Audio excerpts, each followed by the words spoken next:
Warning, this video contains rumors, speculation, strong opinions,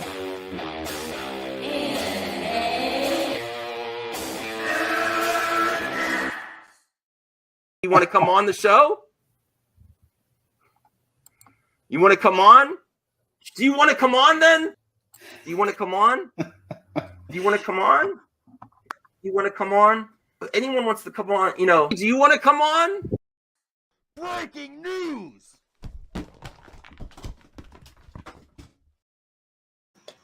What's up, everyone? Welcome to another episode of Macho Madness. As always, I'm your host, Bradley. I hope everyone's having a great day today. Today it's just going to be me and Austin for now. Hopefully we'll get some other some youngins in here. We'll have some conversations about some stuff that has happened the past 2 weeks or so since the last episode. Before we get started, make sure to smash the like button, like I said in the chat.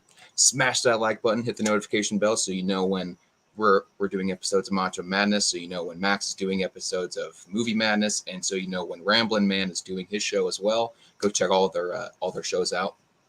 And much love to Max, of course. We wouldn't be here without Max, the lovely, lovely Max. What's up, Keely? How you doing? Of course, Keely dropping the links, shilling for other channels. I love it. I love to see it. Part of the ritual. It's part of the streams now. What's up, Brian? How you doing, man? I miss you, man. I really miss you. Yes. Do what the man says. Don't forget to share the show. Hey, Bradley, hope you're well. I'm watching Deep Impact. I'm doing well too, man. I hope you're doing great. I've never seen Deep Impact. I'll have to check that out.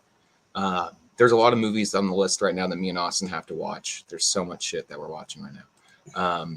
Explain what Macho Madness is. Macho Madness. How do I explain Macho Madness? Well, I can't take credit for the name. I have to give that to Eddie. Good Omar Diaz 22. Go check Eddie out as well. Awesome guy. Guess it's the youngins of the community. It's everyone that has a young perspective, I guess, in the film community, I guess. And you can expect some hot takes from the younger community as well. Putting the dinosaurs to pasture. That's what Macho Madness is. It's time for a new wave. The new rebellion's taking over. There you go. That's Macho Madness for you. But no, there's a lot of stuff that happened the last few weeks. One thing I do want to get into, very, very quick, and of course, a little movie, of course. But one big highlight I want to get into. So there's two big things I want to start off with, get out of the way before we get into some movie news and stuff. But Ezra Miller was arrested again last week for second-degree assault. Now, there's some behavior I've seen online, of course, that I expected to see, and that's okay, of possible minimization of his actions.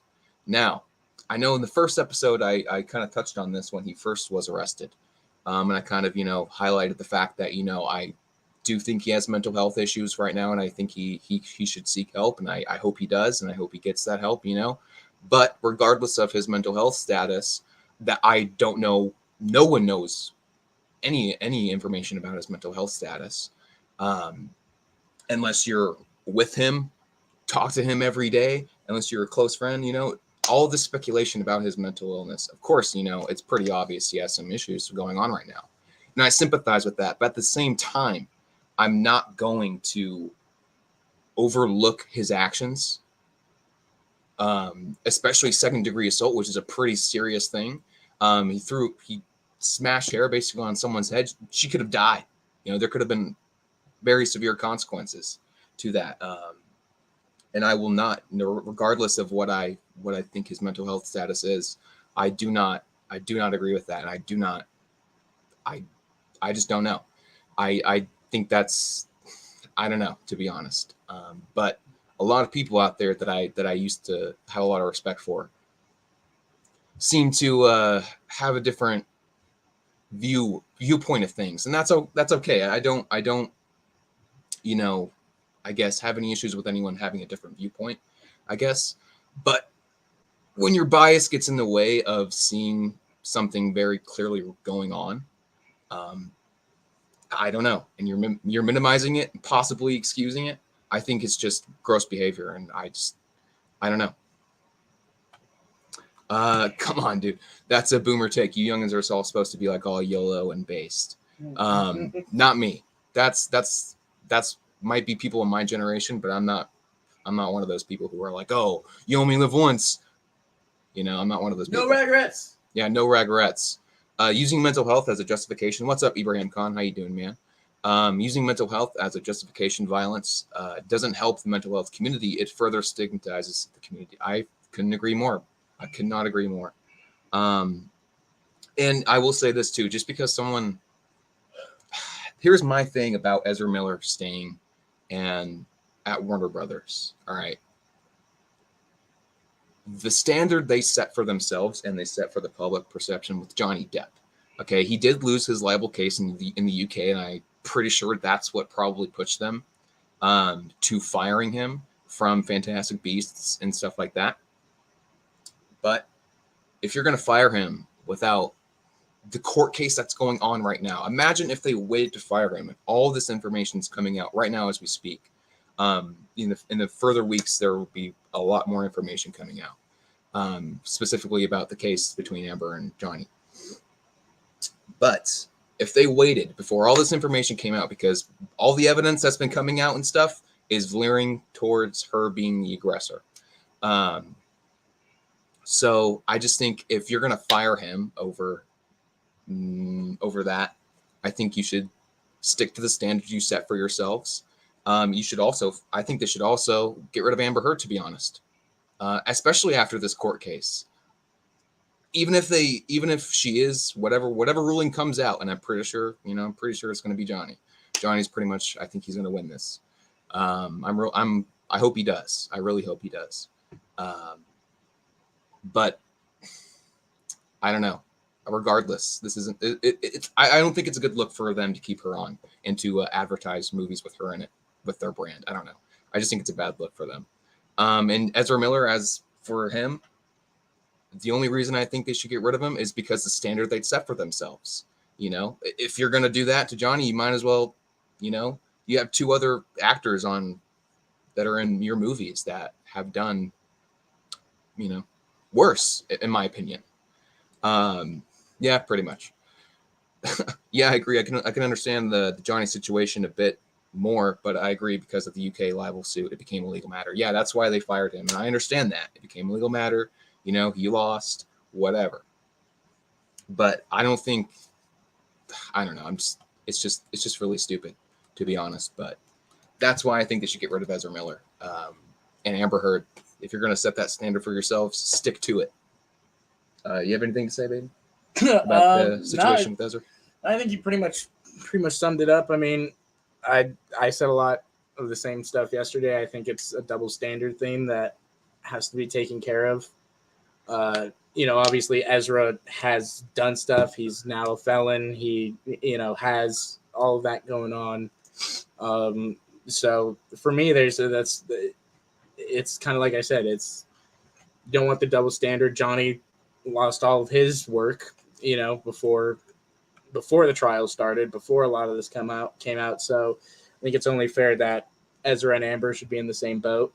But overall I agree. I think, it's sad to see some people look at this and, well, of course, yeah, I care about Ezra. I care about his mental health and everything. You say a lot too. It's not about Ezra right now. It's about the victims, and it's about the people that he has caused the harm to. That's a good point. I forgot to bring up. A lot of people are focusing on the status of Ezra Miller. Not a lot of people are talking about the victim status. Yeah. I'm more worried. How's about the girl with the chair thrown at her head doing? She good? That's something more. I'd be more concerned about. Yeah. So no, I just think it's something we have to remove our bias, and we have to understand that, as much as we want certain things to happen or certain films or whatever, he's not in a place to be doing that for us, and he needs to get himself in order and all of that. And obviously Warner Brothers has some decision making to do, but overall, yeah, I'm just kind of over the whole Ezra thing because it's like I'm just waiting for the next thing at this point from him. I hope there isn't a next thing. Yeah, I hope not. There isn't. But And, you know, it seems to him it's a joke to him, to be honest, because there's a video that came out with him at a party or something, and right, he day after displayed- court, yeah, he displayed his what are they called? It's I don't know why it's missing me right now. His photo, his mugshot. There you go. His mugshot. Why did what's up, Protoss? How you doing, man? Why did Johnny Depp get kicked out of Hollywood for doing nothing compared to Ezra? I think that's a question.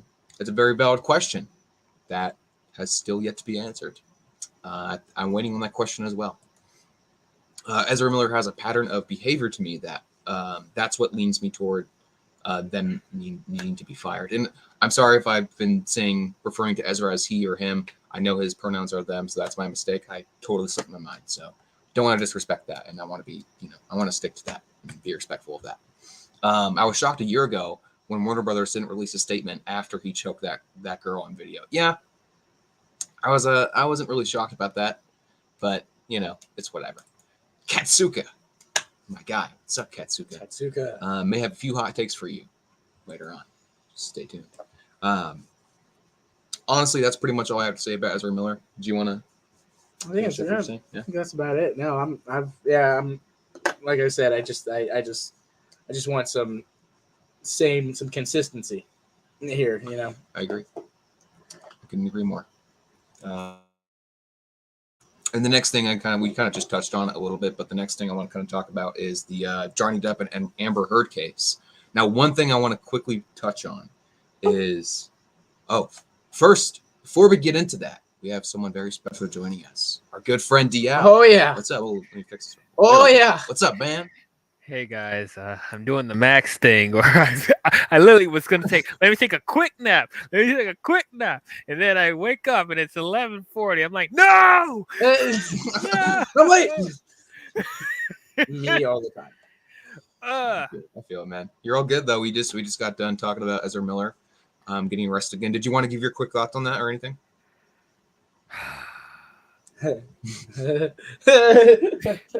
Man, I feel really bad for Ezra, man. Like, I don't know what's going on with him, but like, I mean, there's nothing I can say that hasn't already been said. He needs help, whatever he's going through. I don't know what's going on with him, but like, this has been happening so many times, and no one has addressed the situation on Eddie's side. And, they let it get to this point. It doesn't look good on him. It doesn't look good on Warner Brothers, especially. No. And it seems like they're picking and choosing their battles with, other people having controversy, like with the Johnny Depp and Amber Heard situation and other stuff like that. So it's really messy right now. And, it's going to be really difficult for The Flash. With that coming out, how are they going to market it? Is the controversy going to... Yeah. We will talk about Cinemacon later and kind of, go through that really quick.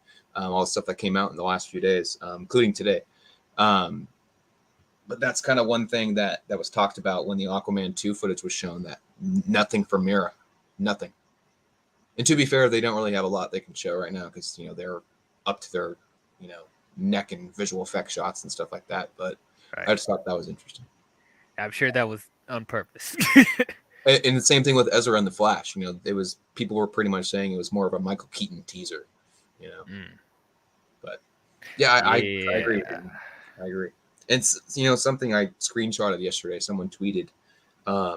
It's a really good point, and I want to highlight this before we get into the Depp and Heard stuff. But it pretty much says Amber Heard sold an edited video of Johnny Depp slamming cabinets to TMZ, and the whole world instantly took her side. Johnny Depp provided 80 plus hours of CCTV videos of audio and more than 24 eyewitnesses, and people still want to rock up and say, I think it was mutual. Sure. Okay. I will say, Johnny, of course, has his fair share of, issues with substance abuse. depression and stuff like that.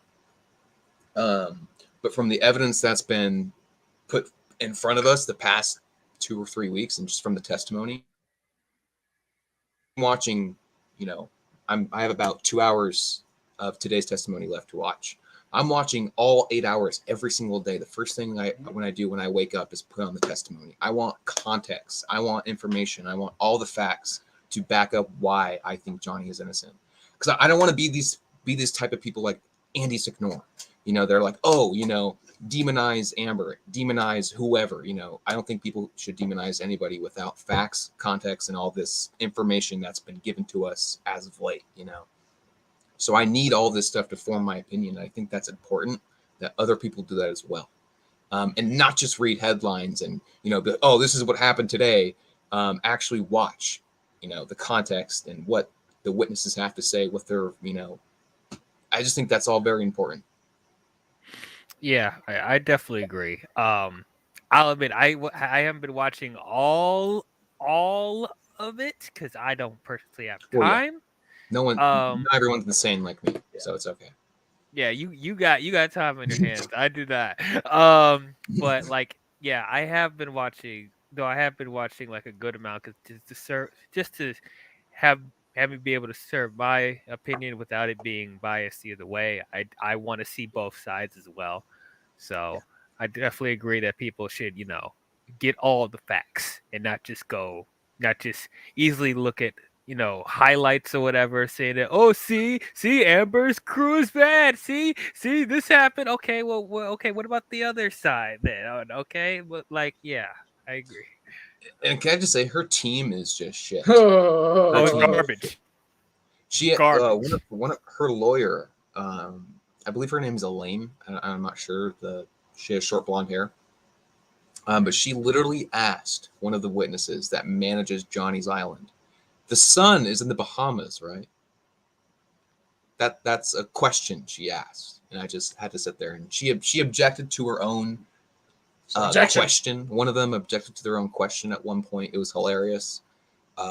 It was just they're falling apart. It's great. For me, the big thing is, as a lawyer, whenever you're questioning somebody, especially in a cross, you never want to give them a question that allows them that's not a yes or no answer, because it's wasting your time. It's wasting the time that you have to ask and all that.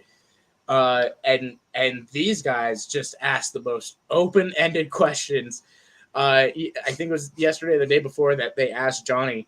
So would you say that you've had negative articles written about you?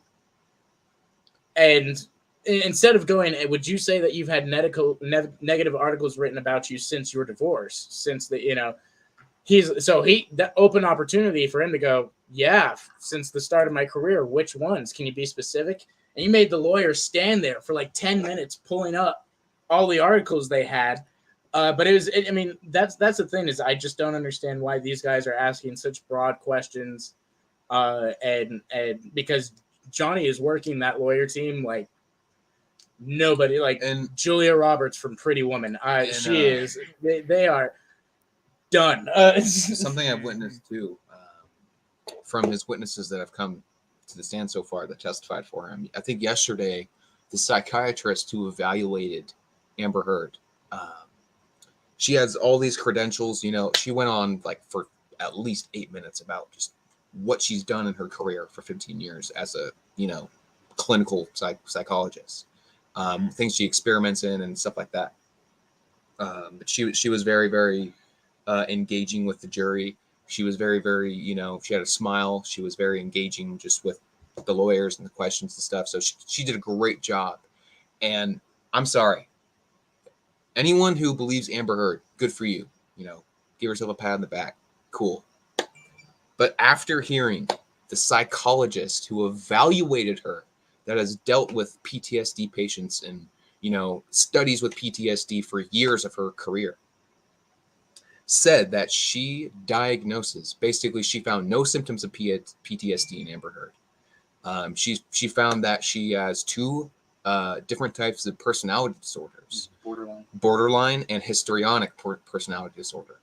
And she kind of describes what that means and stuff like that. I don't really remember a lot of it, to be fair, So it's a lot of because she technical talked terms. a lot.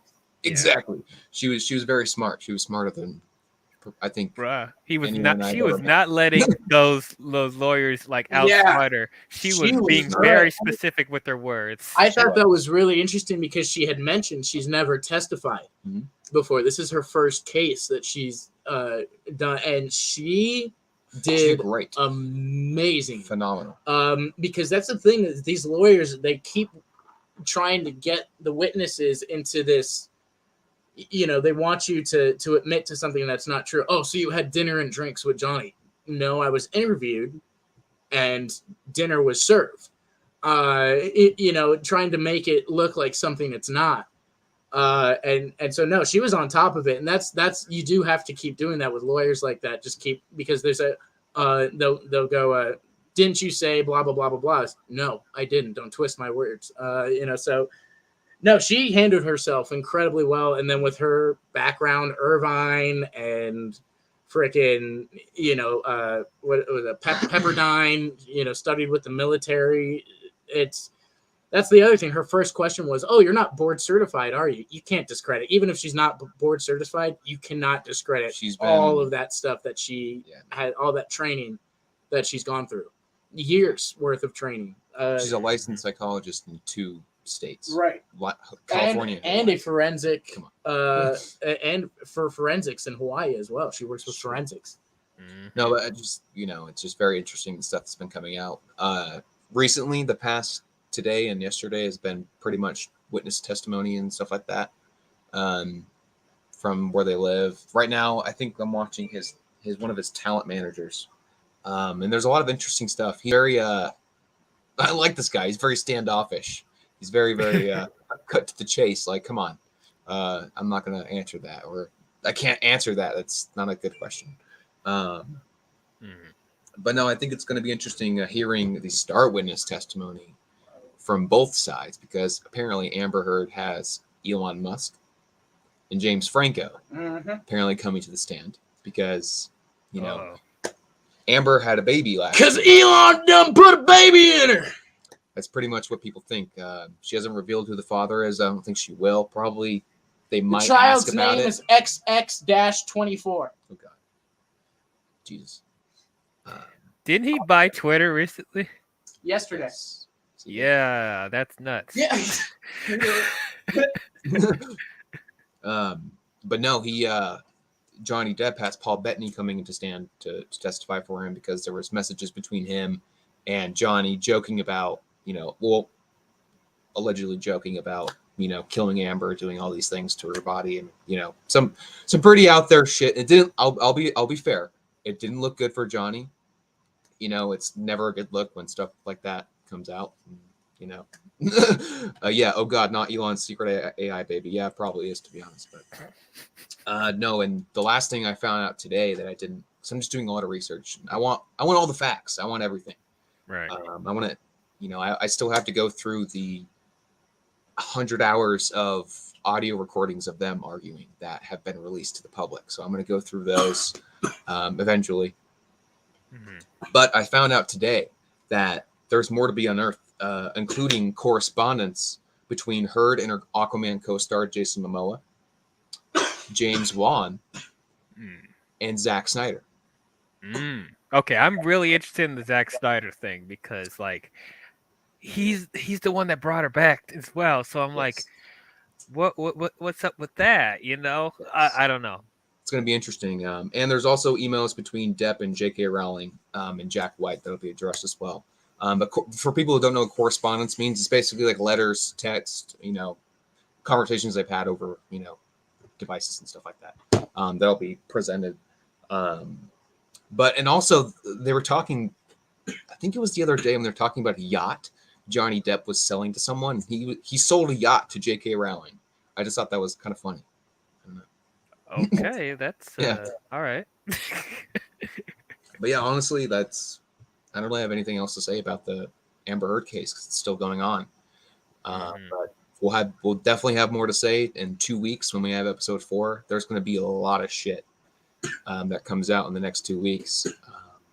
Yeah, do you have any last thoughts, DL or Austin? Austin's good. I hope justice will be served. That's all I could say, man. I agree. We will wait and see. I agree, man. But next topic, we'll get to the let's get to the comments real quick. Elongated Musk, I love that. Elongated. Why do people hate on Snyder, but Wan brings her into 2 full-on films? I believe I that. guess. Oh, you go ahead. No, I just think for me personally, I don't hate him for casting her at all. I could care less, to be honest. I don't mind her in Justice League. I don't mind her at all. She's kind of just there. And that's fine. That's perfect for my capacity for Amber Heard. Real quick, we got RJ joining us. What's up, RJ? Hey. RJ. First time in Macho Madness. What's up, everybody? First time, man. RJ, we got beef, dude. What happened? We got beef. We'll talk about it. When we get to hamburger? We'll talk about it when we Like- get to Moon Knight, but we got beef. Oh yeah, because you're dead wrong about this show. Oh, You're dead wrong about this show. Like you were like We some talk of about. the worst takes you've ever had, Austin. We talk about Moon I love Knight? you, Austin, but you have horrible takes on the show. We'll get to that. We'll get to that. But continue. I'm Okay. sorry. If I could, Yeah, go I ahead, man. think when James Wan casted Amber Heard, like we weren't fully aware of everything going on with Depp. We were still in the dark about it. So they were just like, okay, well, it's fine. We'll cast her anyway. Nothing really bad has happened.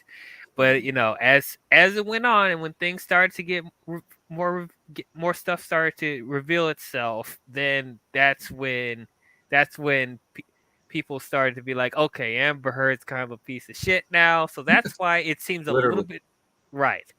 So that's why it seems a little bit more questionable that Snyder went out of his way to get Amber Heard back for those reshoots, knowing what we know now.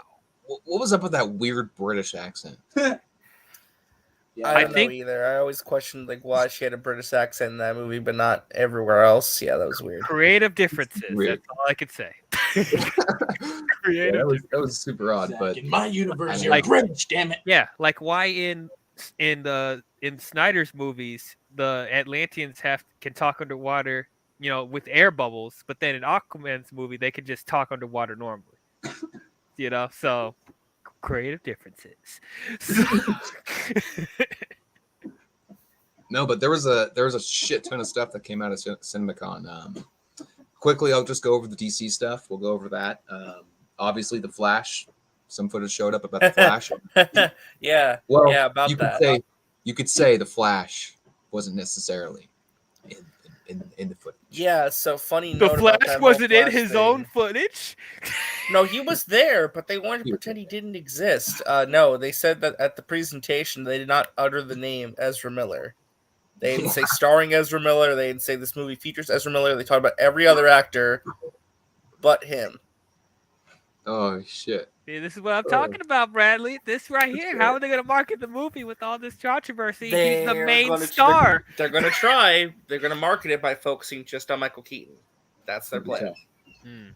Yeah, what a shame. What a shame. This is Yeah. the Flash movie. One thing I guess that was pretty much everyone who saw it pretty much gave their synopsis of what they saw. But the one thing that when Austin told me, I just bashed my head. I was just like, oh my god, no. Was the line "Let's get nuts"? I don't understand why you need to use that line. There's so many. You know what would have been a great line to use from '89. I'm Batman. Yeah, exactly. I'm Batman, or you ever dance with the devil in the pale moonlight. There's so many great lines for that movie. Yeah. You use that line. Use Out of that all of line specifically. And here's the thing, I recently talked about 89 getting ready for the Batman, and I talked about that scene where it was kind of cool. It was kooky for Michael Keaton because he was harnessing his inner Beetlejuice in that moment, but like in the concept of the movie, it doesn't make any sense. Like he just did that out of nowhere. So it is strange that they chose that moment specifically to bring back for nostalgia. So I definitely agree with you. not only that, I'm like, for him to do it in the bat suit, like, I don't see Batman ever going, "You want to get nuts? You want to get nuts?" He specifically said that line to lure his attention from. Yeah, it was literally a line said to Joker because Joker was crazy. He wanted to distract and get his attention by saying something outlandish. Yeah. So how does it? Well, I think Ezra Miller probably took that line very seriously, though. He took it really much to heart. He took that personally. That's what makes it even worse. Like, come on, very poor choice of words. By the way, it's already turned into a meme. By the way, it's already a meme. Oh, God. Oh, of course it is. Of course. I'd love to see it. But no, something else that popped up as well that we kind of heard in the leaks that come out the past few months was Zod made an appearance. So I guess Baby Cavill And Feora. Baby Cavill did. They are. Instead of the line, "I will find him," it's gonna be, I found him. "I found him." And then he's gonna stab Blake. It's gonna be really intense. It's gonna be. WB, Andy Muschietti, please don't do that. Please don't do that. If it happens, I'm gonna scream in the theater, and literally, like, I don't, even though I probably will know nobody but Bradley there, I'll be like, "I told you all."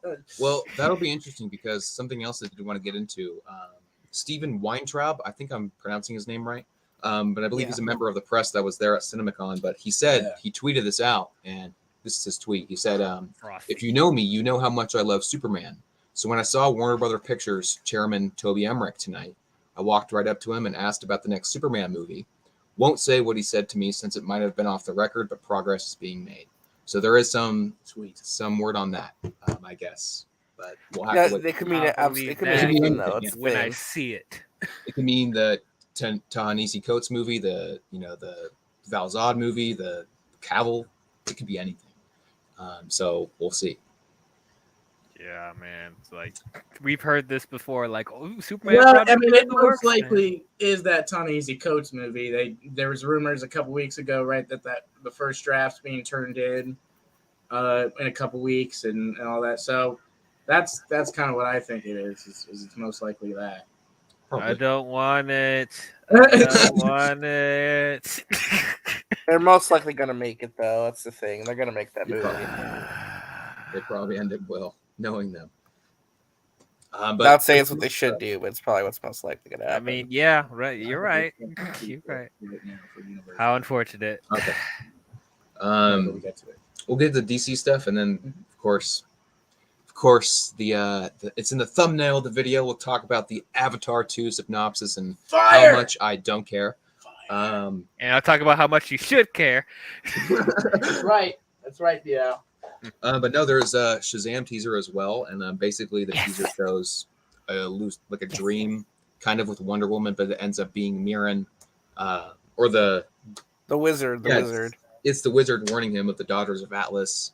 A dragon shows up, and they talk about Fast and Furious. So that's what I'm confused. Do we actually see? Is it Gal that we see, or is it like the Superman thing? Is it a stand-in, or like? What ends up being Mirren, I think. They keep teasing Wonder Woman.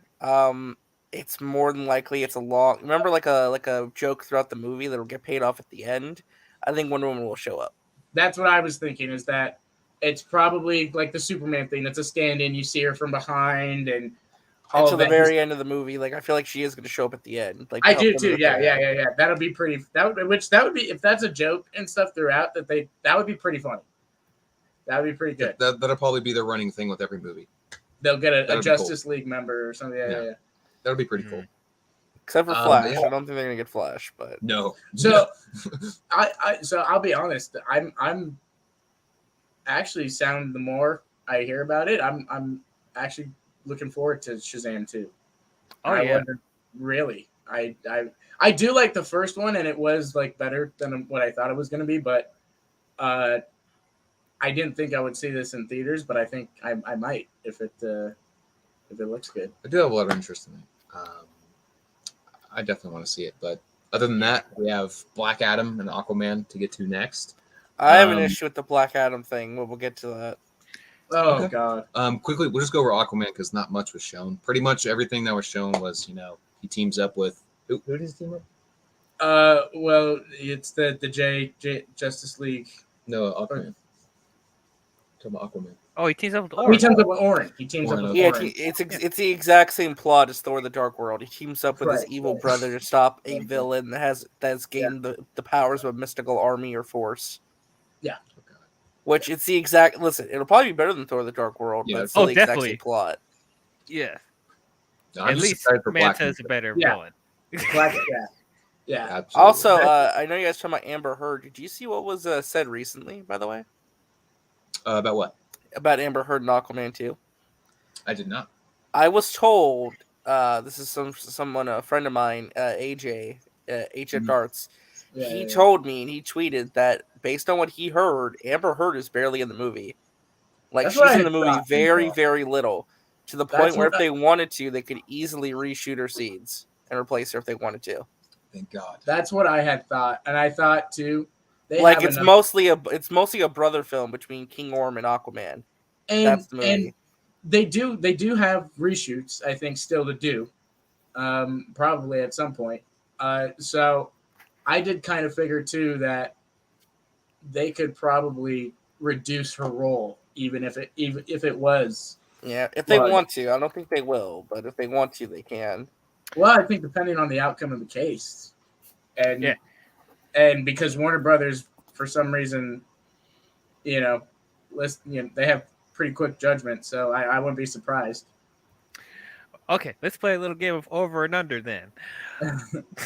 As John Campbell would do. Over or under 50%, they'll replace her with a different actress. Oh, With a different actress. I think right now it's 60-40. Yeah, I think that's fair. That's a fair estimate. I'm gonna say 80-20. If it keeps going, because look, like I said, it's weird. Warner Brothers is weird, right?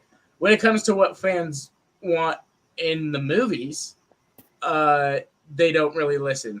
But when it comes to fan outcry with something like cancel culture, right? Studios are on top of it.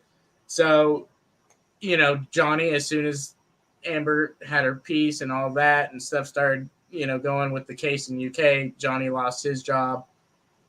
Public perception right now is not good for Amber. I think if it continues and if Johnny wins, I think that's a pretty much, I would hope, pretty much guaranteed she's either I would say maybe it's her last Aquaman film. She's not in the next one and all of that. But so, yeah, I'll go higher. I think 80-20 because right now public perception is definitely not in her favor. Okay, and what about The Flash? Since we already talked about it, what do you think about that? Ezra Miller? Yeah. That one I would say 60-40 I will say right now because as long as anything doesn't happen next, which I really hope not, but he's still in Hawaii, so I think potentially there might be another incident, and I hope there's not. Why is he still there? But well, he has to now. He has to stay. court. Yeah. For court. Yeah. Right. But honestly, yeah, I think there's 60-40 for Ezra probably too. Yeah. I honestly don't think they're going to do anything with Ezra until the movie comes out.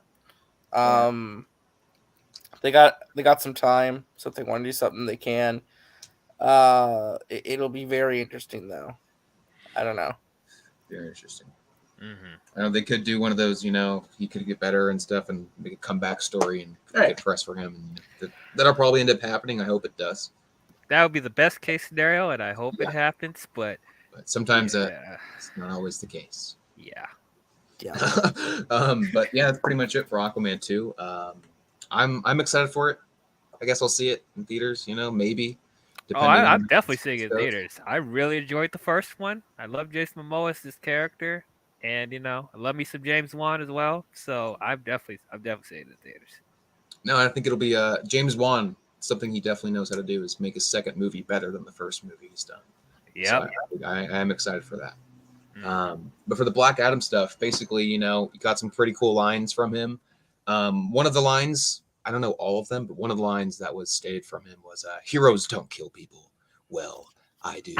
I have major issues with that line already off the jump, and people are going to get mad at me for this. But here's the thing: Oh boy, hot takes. you cannot base your marketing campaign and act like it's a big deal that a character in your universe kills people when most of your mainline heroes are murderers and have killed people. Whoa. Batman was straight up murking fools in PVS. Superman snapped Zod's neck. Wonder Woman killed people in multiple wars, chopped off dudes' heads. Aquaman killed people. Aquaman resulted in the death of Black Manta's dad. Okay, but now we're gonna act like it's something a big deal that a character comes along that kills people. It's It's not a intent. big deal in that universe. It's Actually, intent. Did all of those characters before intentionally kill people? Like, do all Batman of those did. characters Batman Wonder Woman- intentionally with killed the people. intention of killing people? Wonder Wo- yeah, Wonder Woman Aquaman definitely. intentionally killed Or is people. Black Adam coming in with just like, no, I don't care if you're a bad guy? Because that's not what these superheroes' mindsets are. Like Superman in that moment had to kill. Otherwise, it was other people innocent people were gonna die right there and then. It's not something, and also it's first time fighting it. Like there's a lot I think to take in before you just go, oh wait, no, everybody else is murderers.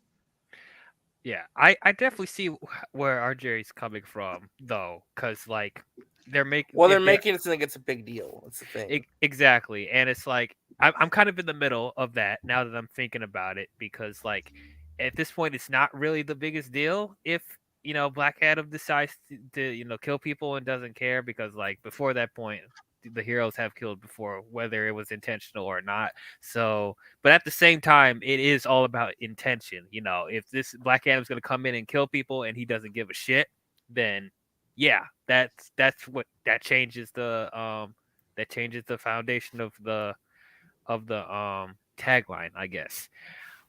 So that's just another thing with them turning this whole thing of these villain movies, turning them into anti-heroes. It's always a slippery slope, and I'm just personally getting annoyed of them doing that. But it's like, well, what I'm hoping this movie is, and it's probably not.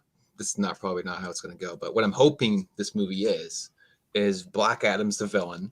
The JSA. He's fighting the JSA. I'm hoping it doesn't get a GBK BVS syndrome where they end up teaming up, fighting a greater threat. Probably going to happen, to be fair, considering those two movies were under Warner Brothers. So that's probably going to end up happening. I hope not. I hope they stick to that, like Black Adam versus the JSA versus the whole, during the whole movie, and then by the end of it, he comes around. Well, so there I is expect that. there's actually a villain in the movie though. well, there is who is the villain? yeah, I forget his name. I'm going to pull it up right now, unless RJ already knows. But But there was I a have no line. clue who the villain is. There was a line that apparently Dr. Fate tells somebody that about Black Adam, that he can either be the destroyer of worlds or the savior.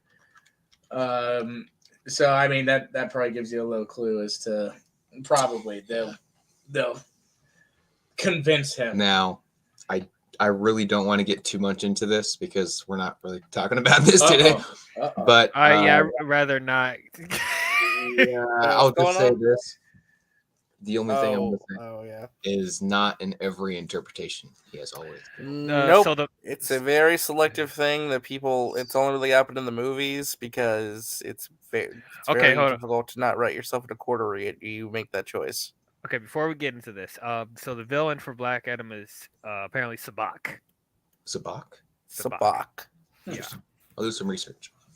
But no, like I personally, for me, just real quick, personally, I don't really care if he does happen to kill. I prefer him not to be honest. But I honestly don't really care if he does, to be honest. It depends on what whoever it benefits the story. If it benefits the story, if it's benefiting the creator's vision for the character, cool. But depending on how it's done, of course. I'm 100% with Bradley. I never cared about Batman's no killing rule. I never cared at all. It really, as you said, depends on the story of what they're telling. If it serves the character, then yes, make a Batman doesn't kill, but it does not destroy the character if he does kill.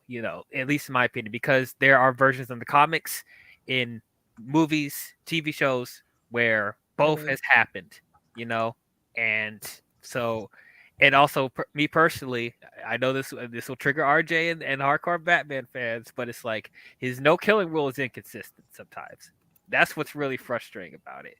If they're going to have him be the no killing Batman, you have to be consistent all the way through. And especially in the movies, they have not been consistent at all.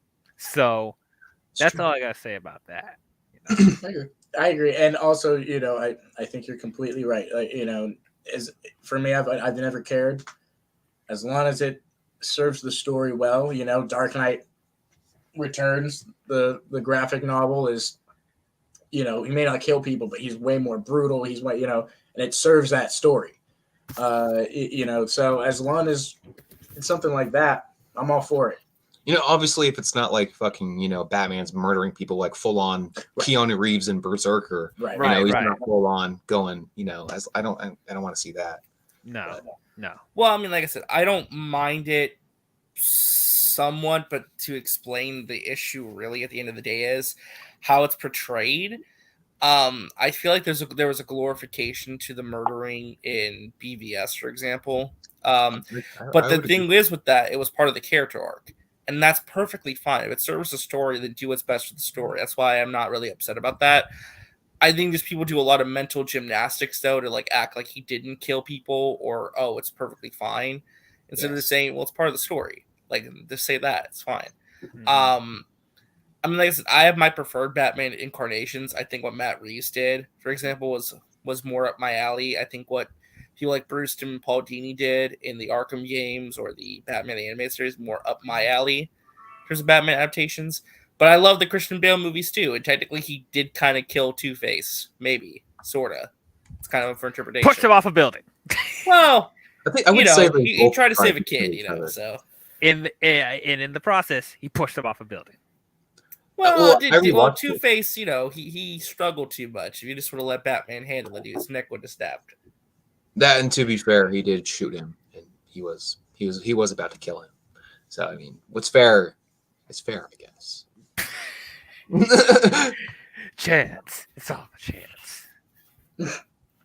Still upset about that. Two-Face is one of my favorite villains. I can't believe they did that to him. God damn it.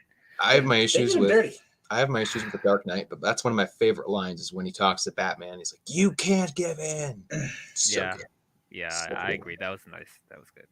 The Batman is the only one to really make the argument in the movies. Yeah, that's true. Yeah, they do. I do like that scene. He's like, "No, that's your thing." He's Yeah, like, no guns. Yeah, or basically he's like, if he's around, he's not going to allow it. You know, he stops her from. So yeah, no, I agree. There's a different way. I love you. Wait, what? No, but that's pretty much it for DC, to be honest. The last thing I do want to see when the footage is released, I guess Black Adam kind of catches a missile like Steppenwolf and just kind of watches it blow up in his hand. Bro, cool. I am so ready to see like any footage from Black Adam. I want this trailer so bad, man. I am pumped, bro. This is my most anticipated DC film, bro. Honestly, I'm kind of going for that too. Absolutely, yeah. As of right now, for sure, I agree. But other than that, one more over and under. I feel like I just got to throw this in there for kicks. Over or under 50% that Henry Cavill Superman will either show up in Black Adam or Shazam 2.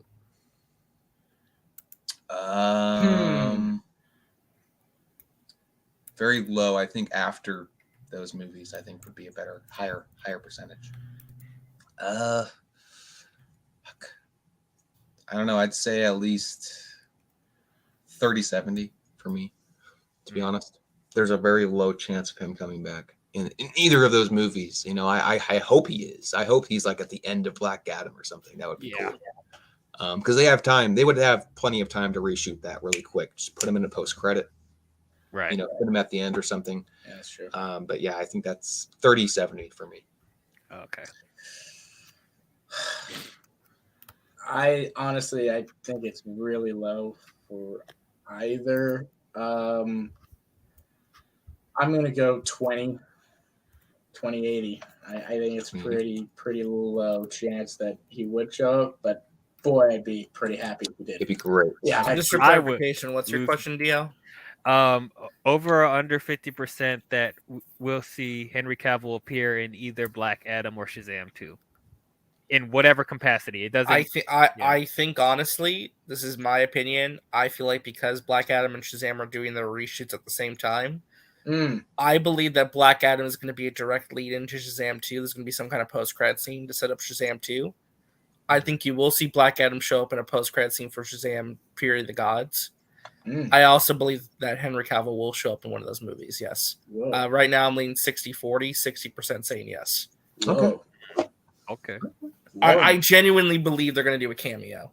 I'm not saying he's going to have a big role, but I think he will have a cameo in the post-credit scene. I think it would be great if it was in Shazam, especially since the last time you didn't get to it would make up for that. So to make up for it and be like, okay, here he is actually. That would be pretty. That would Wonder Woman shows up and just like, no, here's what they do. Here's what you do. When Henry Cavill shows up, you just show his head and his face. You don't show the rest of his body. It's just an extreme head zoom in. And have it perfectly aligned with the shot from the last movie.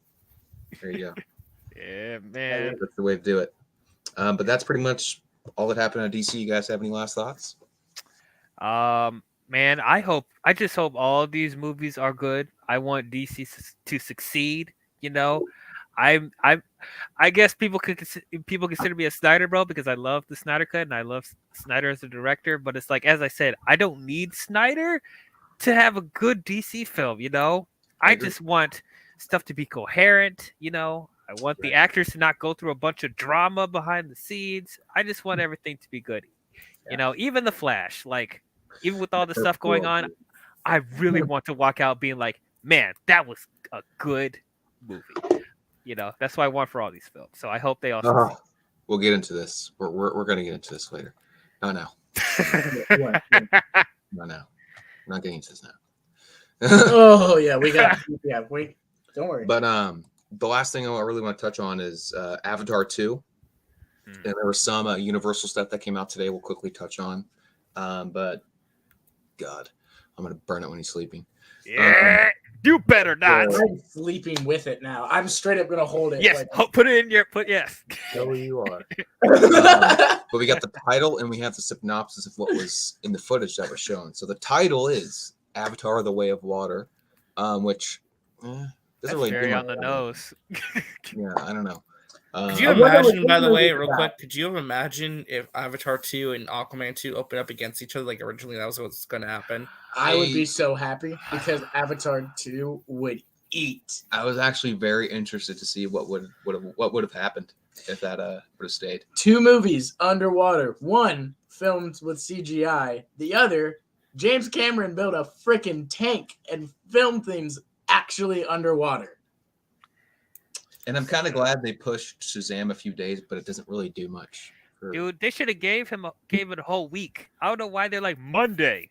No, give it like. That's right. I don't understand. Cinema has always. Cinema is back. If you say that, no, Matt Reeves is the reason cinema is back. Yeah, okay. With those Planet of the Apes movies. No. You know the real reason why cinema is back? Spider-Man, motherfucker. Hey, Spider-Man. That's true. Credit where By the way, 20th this summer, and next month is the 20th anniversary of the original Spider-Man movie. Yes. Yeah. Same month Multiverse comes out for Raimi, so it's his 20-year anniversary. That's pretty dope. Man. No, I will say, as much as I hate on Avatar 2 and have no interest in it, I have no doubt in my mind it's probably going to be a huge movie. Dude, they didn't even show the trailer today, and it was still trending in it was trending in the top 5 all day today. All day today it was trending. Nobody cares about Avatar 2. Nobody cares. No one's going to see it. Even if I troll a lot and say that, but I know people care about it. But no, the synopsis was basically, set more than a decade after the events of the first movie. The Way of Water begins to tell the story of the Sully family, Jake, I'm not pronouncing her name, and their kids. The trouble that follows them. The lengths they go to keep each other safe, and the battles they fight to stay alive, and the tragedies they endure. Yes. I one of the other synopsis also said that a returning 10 years later, a returning foe Returning comes threat. back to finish what they started, and the Sully family must fight back. There's some really cool aspects too. You know, one of their kids in this film is a human child. Yeah, they adopt. From one of the camps that was the human camps that was left after the destruction. So that's kind of an interesting aspect. You know that they said that. Do you like the title, "The Way of the Water" or "The Way of Water"? I don't mind it. Not really. Okay, I'm not. I mean, look, I will say if they do it how John Landau said today, which was that, yeah, they did all the motion. Well, that's what I love. They did all the motion capture underwater. They filmed it underwater for real. The actors held their breath, went through training. Sigourney Weaver, who's like, I don't even know how old she is now, but she like trained to hold her breath for like She's in more her than 5 70s. minutes and film her scenes. But no, John Landau mentioned that they're all connected, but they're all a standalone. Yeah, each film. movie is a standalone film that has a beginning, middle, and end. They all like that. end in one way, or it's a singular story, but they all connect to develop one overarching saga. I do like that. My prediction is, by the time we get to like the third or fourth film, it's going to be about the kids. Not Jake Sully and Natiri. It's going to be about the kids. Right, like and that's what I liked about the first film. It was a beginning, middle, and like end. A lot of people did ask, how can you do a sequel? You know, kind of. I mean, yeah, you can follow obviously what happens, but Cameron Meady was like, I'm bringing everybody back and doing all this. So. One of the bigger news stories that we shouldn't ignore either, they announced they are remastering the original film with with better picture and better audio, and they're releasing it this September. Yes. Oh, wow. I'm seeing it. It's going to make a lot of money. Man. I'm not saying it's going to make like all the money, but September, there's like nothing coming out except Salem's Lot and we. Hey, Austin, you want to review the remaster? Yeah, no amount of. It's going to make money. Like I wouldn't be sure. Like it only needs 150 million to break $3 billion. It could make 150 be the first movie ever make $3 billion. You think you could make $3 billion? Because it's releasing worldwide. It's releasing worldwide. No, it is. It's releasing worldwide. The remaster it'll make $150 million for sure. So you guys believe it will make more money than the first film? No, I don't think that. No, I don't think it's gonna make more. It's not gonna outdo the first film, but it's gonna be big. It's gonna gonna at least make $1 billion. I think it could get to $2 billion at least, which $2 billion is one of the highest. I think it could. If Avatar ends up retaking first spot, you know, it could end up Avatar 2 is like third place, right behind Endgame. That's a big maybe. Or what's number 2? Is Endgame or No Way Home number 2 now? I don't know. I don't know. But yes, James Cameron. King of Cinema. No, but did you want to bring up the Universal stuff from? Yeah. So Universal did present today. Universal with Focus Features, as well as we talked about a little bit, Disney this morning. But there were a couple things. Obviously, Jurassic World Dominion will be coming out in a month now. So they did. Wait, no, it's coming out in July. No, June. It comes out in June. Holy shit! Yeah, about a month and 15 days from now, I think. Dang. Yes, I got to review Fallen Kingdom. Yeah, Universal is still doing their presentation right now. They're doing like a bunch of independent original movies. Like there's like Violet Night with David Harbour. I was just about to mention it's the tagline "Merry fucking Christmas." David Harbour's Violent Night is like Die Hard, but the hero is Santa. A family is taken hostage in harbor as Santa comes to save the day from the folks behind John Wick and Nobody. Okay, that's dope. Take my money. Take my money. I need a trailer. They also showed. Here's an interesting one they talked about. That was kind of a surprise. Yes. Carey Mulligan. Yes, there is. Yes, there was some dope news. Carey Mulligan is going to lead a film called She Said from Focus Features, revolving around the Harvey Weinstein Me Too. Yes. Oh shit! Event. Oh gosh. That'll be interesting to watch. Yeah, people said it does look pretty powerful. And Carey Mulligan's so great. She is a phenomenal actress. And so it is the Harvey Weinstein story. Is based on a true story about a group of real people who came together to do something extraordinary. So that'll be out as well. Universal also unveiled a look at Idris Elba's Beast. which is supposed to be. I could care less about Idris Elba. Hey, I love Idris Elba. Nah, I don't like It's a that. great Knuckles. It's phenomenal. You know what? To be honest, from the trailers and stuff, like I'm so excited for Sonic 2. And I already spoiled the post-credit scene for myself, so I know that. But just from the trailers, I wasn't really sold on him as Knuckles, to be honest. I'm waiting for the movie. That's how I was too. So in the movie, Okay. he works. He works. That's what I was waiting for, because I was like, I don't want to, like, form an opinion before I see the movie or anything. But yeah. But yeah, that's Minions was mentioned. Don't give a shit. Yep, right. Minions has been delayed for like 3 years. It was supposed to come out like 2019. That's done. Nope. Obviously, they released a new trailer that they said doesn't reveal too much, but does give some more. Oh no! They said this trailer like lets you know what the movie's actually about.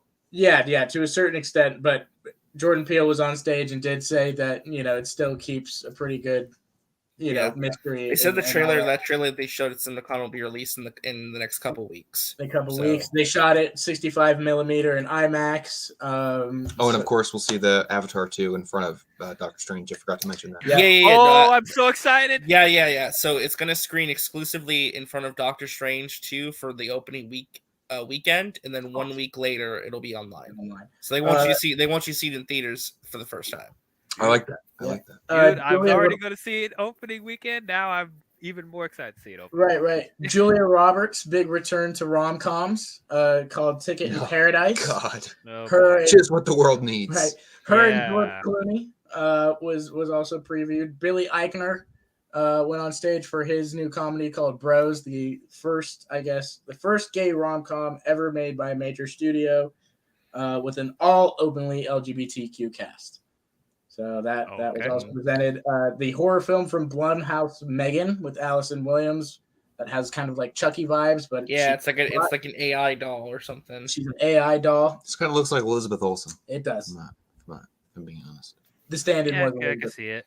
But don't forget the other horror film too. Halloween Ends. Halloween Ends. Yeah, they talked about a brutal trailer for that. Michael throwing Laurie across the room. And they're both like stabbing each other and cutting each other up. Yeah. Blood drawn from both. Laurie standing over Michael, ready to kill. They said this is the end of the Halloween franchise. This is the last chapter in Laurie's story and Michael Myers' story. That's what they said. You know what I think? The last stand. I think what's going to happen, because I have a feeling Laurie is going to go down killing Michael. She's going to die too. But I don't know, because David Gordon Green said, you might be very surprised to how this movie ends. I have an idea. Here's my prediction. Laurie kills Michael, but it breaks her psychologically and mentally, and she becomes the new Michael Myers. Oh, shit. No. Kind of interesting, to be honest. I would applaud. I'd applaud. It breaks her mentally, and she becomes the new villain of the franchise. I would be so mad. I will be so mad. I can't. No. You just see her pick up the knife at the end with the music, and she kills somebody. Yeah, she kills somebody, and then the movie ends. So you know how Michael is basically established as supernatural force, especially from the ending of the last movie. Where he was like superhuman. Yeah, stupid. So I'm guessing maybe Laurie finds out what that is and does that to herself as well to go up against Michael. I'm not sure. Maybe it's like some voodoo shit or something. Yeah, I'm thinking it's something like that. But it's very interesting because I remember when 2018 first came out. I remember Gordon Green or one of the writing or whoever worked on it said their intention for these movies was not to portray Michael as he's been portrayed in the other movies as this boogeyman, this supernatural force that can't be killed.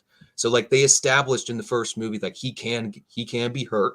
You can kill him as a human being. He's not invincible, but then the second movie happens. I'm like, what the fuck happened? Threw that Maybe all it's something away. about the mask. Maybe, it could be about the mask. It could be. That's interesting. It's something about the mask because if he doesn't have the mask on, can you kill him? What is this? Jim Carrey's the mask? Like, what's going on? Yeah, Jim Carrey shows up. Just real quick about the mask. One day, please, any studio, I think New Line still owns the rights. I don't know. But whoever owns the rights to the mask, please make an R-rated, faithful adaptation to the mask. That would be amazing. Please and thank you. Please. That's it. That'll be all. I think that'd be great. But is there any like big news at a CinemaCon that came out that we missed? I mean, the I will Universal say- panel's still going on, so maybe they'll drop something. There is rumored to be a new Jurassic World Dominion trailer dropping tonight, maybe. So we'll Ooh. see. Yes. I will say this. Universal has always been a big champion of comedy. And I will say it's pretty cool to see a lot of comedies coming back and being represented. Bros. Joy Coy has a comedy coming out about a Filipino family. Don't Worry, Darlings from That's one Warner thing Brothers yesterday. that happened today. Yeah. That apparently Olivia Munn was served custody papers on stage presenting the information about Don't Worry, Darling, which I find good for Jason Sudeikis. I know a lot of people are hating on him right now, but I love it. I would do the same thing. Yep. All right. I'd be like, you want to get with Harry Styles during our divorce? That's fine. Sure. But this is interesting. Universal also has a new take on Dracula coming out called The Last Voyage of the Last Voyage of what? Last Voyage of Dementor. Yep. Dementor. Yeah. Is this the Blumhouse stuff or is it something else? I don't know. I'm not sure, but it's Blumhouse and Universal work together a lot though. So. Yeah. It's they did do Invisible Man, and then they were talking about doing Wolfman with Ryan Gosling. Yeah, I Wolfman believe they did Freaky as well with Vince Vaughn. Mm-hmm. If I'm not mistaken. Yep. And then Universal's about to do a Renfield movie with Nicolas Cage's Dracula. So Yes, I'm very very excited for that. It's comedy. Yeah. Mm-hmm. Some Fantastic Four news, and no, we won't get any Fantastic Four news in Not till maybe next year. Yeah, probably next year. Yeah. But I think that's about it. But yeah, that's pretty much it for CinemaCon. I'm excited for a lot of stuff they released. I know I'll briefly talk about Avatar real quick because I wanted to save that just for last. I know I'm a resident hater of Avatar, okay? But I will say, I can't lie, I am very intrigued about that synopsis. And I'm glad that they're going the decade route. Like it's a decade later. It's not right after the second movie. So I do like that. Yeah, they're not Incredibles 2-ing it. Exactly. They're not, starting from the end of the movie. Yeah. Ooh. But I do like that a lot. I'm very interested to see it. Obviously I'm seeing it because of Max and because of him. And honestly, I probably would have seen it regardless. I did not see the first movie in theaters when it first came out. I watched it at home. Oh man, you already ruined it for yourself. Like, come on. I've never seen the first movie in theaters. Come on, bruh. But yeah, man, I think this movie will be more of what you wanted from the first film, because I know for a lot of people they said like, the story is not very original, which I will give you that. It is not the most original story in the world, but I still thought it worked for what James Cameron was trying to do. He did something fresh with a story that was done over and over again. But I feel like with these sequels, he'll actually be able to tell a new story, more creative stories. So I agree. And even if it is like a carbon copy of Ferngully, I will say I do like the originality aspect. There's a new species of, he created this world. I do like that, and I do appreciate that about Avatar. And just I will say that it's a different. That's kind of why I saw it in the theater once as a kid when it came out in 2009, and I didn't really understand and take it all. So I would like to go back and see it in the theater and get that experience. Yeah, I'll probably end up going personally. Mm-hmm. I definitely want to see that remaster. Let's see how they can make it even better. Yeah. Well, right now Jurassic World is on stage, but before that, a new film, Armageddon Time, starring Anthony Hopkins, Anne Hathaway, and Jeremy Strong. Oh, God. Hey, anything with Anthony Hopkins, take my money. Anything with Anne Hathaway, do not tip my money. Dear God. But Jurassic World is on stage. Jeff Goldblum and Bryce Dallas Howard. The entire cast is crazy about this movie, says Jeff Goldblum. This chapter in the Jurassic era closes with this film. But they're going to make more movies down the line. No, they need to stop after Dominion, and they need to stop. They can't let it die after this. Yes, they can. Yes, they You can. know, We're- they're gonna be sitting there in their itchy, flannels, like, oh, we gotta touch Jurassic World. We gotta get that Jurassic money. do not Fast and Furious this franchise. They're do not, going.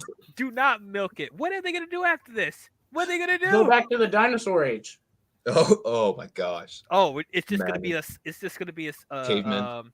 Caveman. caveman, no dialogue. It's gonna be It's documentary. the caveman from the Geico commercial. I'm really excited for Jurassic World Dominion. Then Me too. I think like I'm so I hyped. didn't I'm love excited Fallen. for it I too. didn't love Fallen Kingdom, but Oh, I bringing hated back it. Colin Trevorrow Yeah. and getting to where we need to be at for this movie, the original cast coming back, it's gonna be a lot of fun. No, I'm Yeah. excited. Oh wow, we got Oh, our first wow. Macho Man super chat from Blue Jay. Thank you so much, man. Super chat. We have a Much drop? love. I don't think we do. But Blue Jay says the title for Avatar 2 sounds like a direct-to-DVD sequel, in my opinion. Hey. Yeah, Um, it's like those Disney Cool. straight to DVDs, like Atlantis, because like Avatar is really similar to Yeah, Atlantis. Atlantis, the return Lost- of Milo Milo's returns. Dear God. And the first one was like The Lost Empire. It's like that was an epic title. And then say sequel. Milo's Hey, Returns. don't mess with Milo Returns. It's not that great, man. And I love Atlantis. But it's not that great. They're both fun. But no, that's pretty much it for Cinemacon. Thank you so much, Blue Jay. Like I said, much love and appreciation to you, my guy. But the three last things I kind of want to touch on real quick. This is kind of going to be a kind of a packed topic because it's a kind of revisation of what we've been watching the past 2 weeks since the last episode. What our thoughts are on shows that are on right now, any new shows you've been watching, any new movies you've been watching that you recommend to people out there watching the stream right now. There's Halo, there's Moon Knight, there's a bunch of stuff out right now, Kardashians. Better Call Saul just started again, which is phenomenal. And I'd argue that Better Call Saul is probably the best television on show right now. It's the best television show on air right now. On show. Speak correctly. Okay. Jesus Christ. But no, I'll briefly give my thoughts on Halo before we get into Moon Knight. Halo so far has kind of caught my interest more and more with each episode. Specifically, the last 10 minutes of last episode was great. The best shit we've seen so far out of the show, that's for sure. But after recently beating all the games, I just beat Infinite a few weeks ago. So I'm kind of refreshed and caught up on the lore of Halo and stuff. And I kind of like the fact they're not doing a carbon copy of the first game. They're not doing all that at first. They're kind of doing kind of like a prequel to the first game. But they're mixing up some things with Master Chief and the Halo rings and stuff like that. Pretty much, though, they've kept to the core aspects of the, story of Halo, the Covenant searching for a Halo to destroy and, take over the universe. It's pretty much it. It's pretty simplistic when you get down to it. But the whole thing with Master Chief being a prophet, being, the chosen one, and there's different chosen ones, like the lady who speaks with the Covenant, she's one of them. And apparently what's her name? The rebel that's with John's Spartan friend. I don't fucking know. Kwan. I think she's one of the chosen ones as well. I don't like that. I think that's so. I'm so tired of seeing that in sci-fi. Yeah, So tired of seeing the chosen one. Like The Star Wars, prophet. it I being literally was Star Wars- expecting that in Halo. I was literally expecting that. Please don't make Master Chief a chosen one, a prophet. Like, oh nope, they did. And I will say, I'll be honest, I'm getting more lenient on seeing him without the helmet. I'm kind of getting used to it, to be honest. I wish to see him more in the helmet. I wish we had more stuff with him in it. Master He Chief. takes it off. Yeah, Master Cheeks. He takes it off way too much for my taste. But overall, I'm kind of getting used to it, to be honest. Yeah, I mean, as someone who's not like a huge Halo fan, the him taking off the helmet doesn't really bother me. And Halo fans to this day still can't give me a valid reason why he shouldn't take off the helmet. But even I would say that like there are times where he doesn't need to take off the helmet in certain moments. Like he just takes it off for random situations. So I would understand like it takes away from the mystique of his character with him just taking it off all the time. Like, I don't care if he takes it off. Like but it's like if he takes it off all the time, I get why people would feel like that takes away from So the my issue with it is what they said about it, what they said their reasoning was for. And I understand, like, I don't fault them for wanting the audience, a new audience, and maybe the audience that's played the games as well, to kind of relate to Master Chief more and kind of see a new light to the character. And I can appreciate that. I appreciate the attempt of doing that. And I'm warming up to it. I am not fully against it. I'm not fully for it yet. I'm still very in the middle with it. But my thing is when they said that, you know, they didn't want to treat it like The Mandalorian, where you can't relate with a character if you don't see their face, which is bullshit, because there has been hundreds of characters in movies and television and just film medium with masks on. Spider-Man, Darth Vader, there's so many, Batman, Boba Fett. There's so many characters that I don't need to see their face to relate to them. So I think that's a cop-out excuse, to be honest. Yeah, it's a cop-out. And I think for me, being a really big fan of the games, you know, I understand that when you're playing the games, right, you're meant to feel like you are Master Chief. And I understand, like, you know, take your creative liberties. I've said that before, and kind of interpret it in your own way. But I just would see it as, if you're going to adapt it into TV or film or whatever, or in that medium, you know, for me, it's not only in the games can you be Master Chief, but it's kind of like anyone can be Master Chief. That's the interesting thing of him not taking off his mask. There's no, again, right, what we talked about in the there's nothing really that special besides that he is enhanced and all of that and blah, blah, blah. But he is, you know, there has been talked about, there are other Spartans stronger than him. There are other Spartans that can do more, you know, so he's not even necessarily the all-time strongest, you know, Spartan. He's just, it's how he works. It's his method. It's, you know, even if there's one person left behind, we're going back for them. He's the hope, you know. He's the embodiment of hope. Exactly, of humanity. And so that for me is when he said, oh, it's hard to relate to the character. It's like, well, you know, not if you approach it from that aspect of that, you know, that mystery of there isn't really anything special. And I don't mind, right, taking it off once or twice or a couple of times to kind of show that. But I just think when it's become this thing of like we said, that there's this prophecy and he is something special and all that. I just think for me, it's hard. It's getting hard, but I'm trying my best to be as open-minded and enjoy what I can out of it. But overall, those are my thoughts on the whole mask take. I think it could have been approached differently. Mm-hmm. Can we bring up Nat Murphy's thing about the don't have? Yes, I agree. Okay. With it. Yes, something came up in my head. I don't think this would be a good idea, but this came out instantly when he's talked about coming up with a new dinosaur-based film, and I wonder how y'all are gonna react to this. What if they did a live-action computer-generated Land Before Time reboot like Lion King 2019? Yeah, don't say that. No. No, don't need that. No, don't put that in the world. Well, I'm not. Hey, you know what? I'm not. Gets immediately kicked out the room. Look, I don't want that at all. I think it'll be a horrible idea, but I That would is a look put past Hollywood for them to try and do that. Wait. Who owns the rights to Land Before Time? Disney, probably. I think so. Or It's no, not Disney, Universal. no. Is it Universal? It is Universal. I'm almost positive it's Universal. No, here's what they do. They do Land Before Time, but they call it Jurassic World Land Before Time. It's a prequel to the franchise. Look, it tells the story of Littlefoot. Hey. Oh my god. Hey. First of all, no. Dinosaur from Disney was a great movie. Oh, yeah, I like that. No.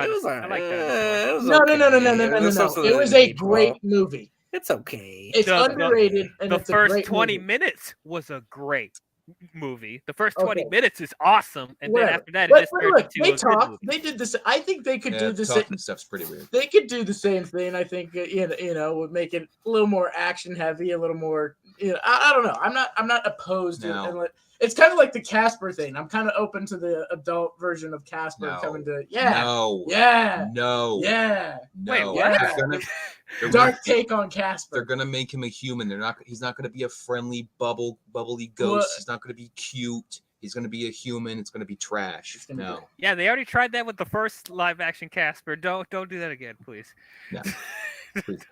Leave Casper alone. Yeah, that Now, show's kind of interesting. Now I will say, if you don't mind people talk like this, you should watch Russian Doll. It's great.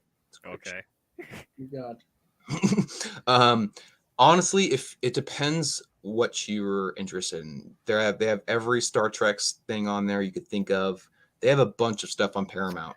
It's relatively cheap from last time I checked. I think it's like $6 a month. Yeah, it's around $6. Yeah. So I think I would say it's worth it. They have a bunch of stuff on. Yeah. I will say, If you like iCarly, I think the new iCarly series is pretty good.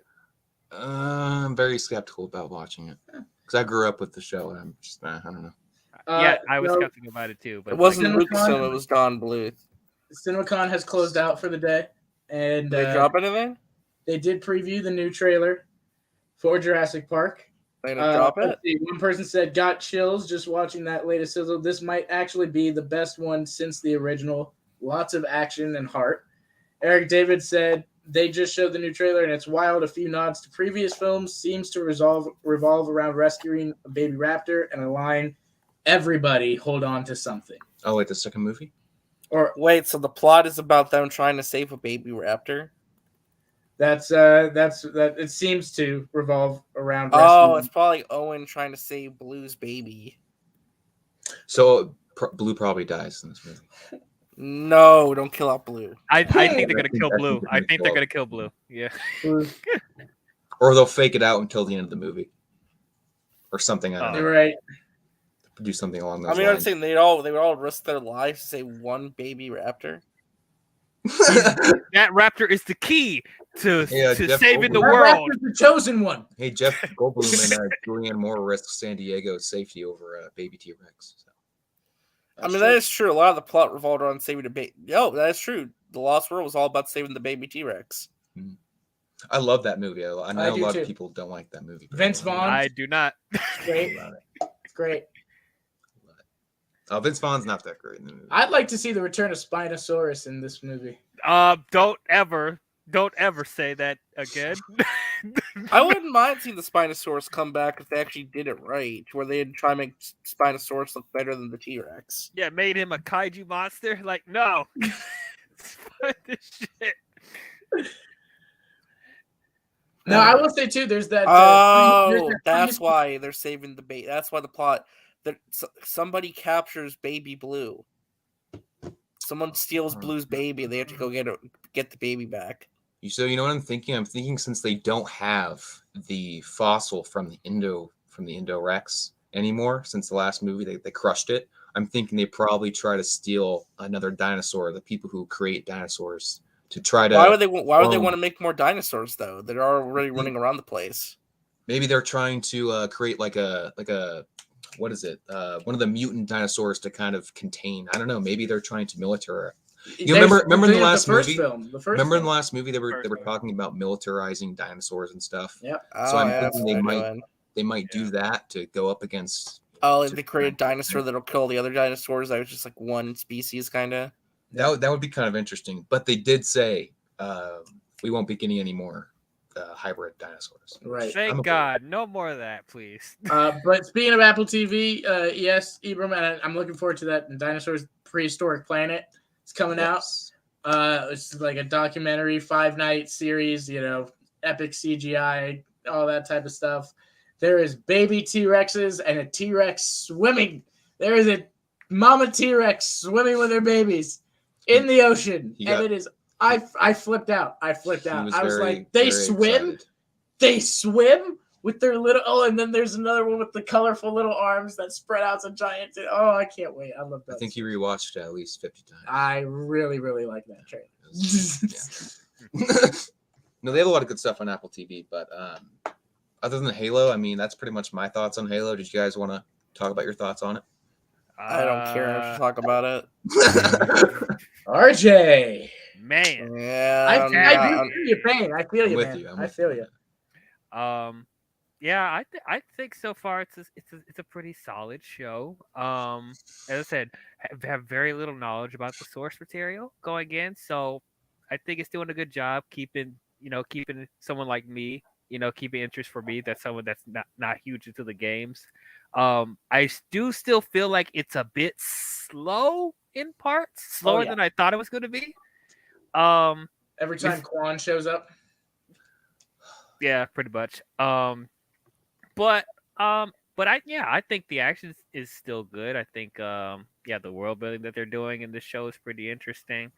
I like a good amount of the characters. So far it's pretty solid. It's pretty solid. I will say though, like regardless of what I don't or like about the story, I just like the fact that we're seeing the guns in live action. We got to see a grunt. We got to see a Yeah. brute. Yeah. We got to see a fucking brute That was last pretty episode. sick. That was great. That was pretty sick. So regardless of the story, I just like the fact that we get to see these things in live action, but it is taken for granted. And that's one thing that sets me away from appreciating it more. So I'm like, you're just using this stuff for your advantage, for your shitty story. Yeah. Fan service. Exactly. What else are we watching? The Kardashians, fire. Kardashians is pretty good. This episode. Wait, did you say the Kardashians is pretty we good? just said the Kardashians is fire. In my opinion. Okay, my opinion. Don't crucify me. Okay. Okay. Better Call Saul. The Kardashians are both better than Halo and Moon Knight combined, Agreed. in my opinion. Agreed. Oh Are you man, on crack? we are we're in some dark times, ladies and gentlemen. They just said the Kardashian show was better than Halo and Moon Knight. We are in dark times. We are in dark time. Fire. But it's okay though, because Ozark comes out this week, and that's gonna be. I forgot. Ozark is coming out this week. One more sleep, baby. One more sleep. One more sleep. Oh my We're actually gonna sleep for the next 24 hours after this. I'm so excited for Ozark. Yeah, me too. I'm pretty stoked. Yeah, that's my hot take for the Cuts. I don't think Katsuka's here anymore, but there you go with Katsuka. If you watch on the replay, I do it for you. Yeah, no, I agree. Moon Knight is absolute garbage right now. What? Oh wow. And let's What a talk about it. RJ, let me tell you something. Last night,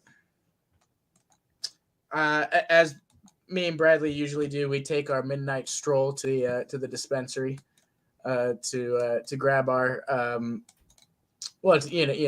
grab our meds before watching the show. And I had seen RJ's tweet. RJ had tweeted that it was a game changer, that it was one of the most powerful things. He got me hyped. I was like, whoa. Well, your first mistake is reading people's tweets about an episode before you watch it yourself. Well, first you know of me. all, I you don't already care baited about them spoilers. by tweeting it. So, what did you expect them not to read it? Like, Sure. I'm not gonna read it. I mean, it's your choice if you want to take that as the gospel before you watch it yourself. I didn't take it as gospel, but I was like, okay, wow, maybe they really turned stuff around. And it was the same old, the same humor, the same stuff. Yes, there are moments that are serious and sweet and nice and all that, but it's nothing different from anything else. Oh, I couldn't disagree more. For me, I think also, I really honestly think that Oscar, it's just, I'm not saying he's a bad actor, but it's just his performance is overboard for me. What? It's very exaggerated in certain parts. Heck And I no, know- he was amazing in this. Oh, boy. This is No, like I this is one of the best I acting didn't performances see it. I've ever seen him do. Actually, in this episode, I was really trying to feel something. Just Yeah. honestly, you know what I think it is. Honestly, just this isn't a failure of the show or anything. It's just my personal taste and my personal likes and stuff of how the show's been going. I think that's affected my perception of Oscar Isaac in the show, I guess, and how I feel for his character and sympathize with him. Because I haven't had a moment. I'll be honest. Yeah. I just haven't had a moment where I've been like, oh wow, I really feel bad for Mark, and I really feel bad for Steven in the situation. I haven't felt that. I haven't because it felt that at all. keeps getting interrupted by typical MCU formula. But I will say, like, Oh, I boy. don't think it's complete 100% trash. There's a lot of stuff I did like from last night's episode. I did like the origin story, but I don't like the fact that we got it crammed in the episode before the finale, because I just don't know. Like, You had 6 after this episodes. show, Well, they told you his origin though. It's just about actually visually seeing it. showing, yeah. I mean, like, but I felt it was a very organic way of doing it. To where it's kind I of did like it. and kind of seeing like the context, like their commentary and the perspective on what happened. Just by the end of the episode, though, I just started shaking my head because I really didn't want another Marvel show that crammed everything in the last episode for the finale. And I keep hoping maybe we'll get a longer length finale for one of these shows, for God's sake, like an hour at least. Yeah, like it did for the Clone Wars. Make it an hour, 10 minutes, 20 minutes, please. Give us a longer finale or something if you're going to do this. Yeah. If this is the way you're going to format your shows, at least, I think they should make the finales a little bit longer, just so they can fit some stuff in there. Yeah, and for me too, I think also I just, like you said, I just didn't connect emotionally. Can I talk spoilers or no? I have not seen it. So anyone who hasn't seen, I don't think the outside. Oh, yeah, I you have haven't not seen it. No, yeah. You know what? I'll take my headphones off and y'all can talk. Yeah, I'll give you. I'll be real quick. I'll be real quick. Okay. I was so happy that Steven died. Or I think he's gonna come back. Or that he is, but I'm done. I don't think he's coming back. Hopefully not, because I'm done with this character. I hope that's the separation. Why are you done with this character? He's great. No, it's not. It's just, it's like I said, it's so. I think he's really. I like him. I can't tell the difference between my Watkin dreams and my nightmare, whatever. I love that stuff. I love the backstory about how Steven came to be and how he was the result of like trying to the backstory is good, but the character is not there. I detached from that character on episode 1. You're good, Diao. I was never detached from him. So I will say I like the fact that Mark uses Steven as kind of a coping mechanism, to kind of help with his mental issues and stuff like that. Yeah, no, that's awesome. I love that stuff. I mean, that's like really compelling stuff. I mean, yeah, I really like that. But I think the only reason I really don't like, I don't necessarily hate Steven, but the only thing I don't like about him is just probably the goofiness and stuff like that. I could do without that. Right. But other than that, the fact, like I just said, the fact that he uses that as a coping mechanism, I do like that. So yeah, I mean, like I said, I'm really liking the show this far. I think this episode kind of recontextualized a lot of stuff to where I think getting that background information was really interesting. Like, I'm really compelled by, I think it's the show has been a slow burn, but I think it's been a very compelling character study. That's what I really like about it. It's really delving into who this character is and who this person is.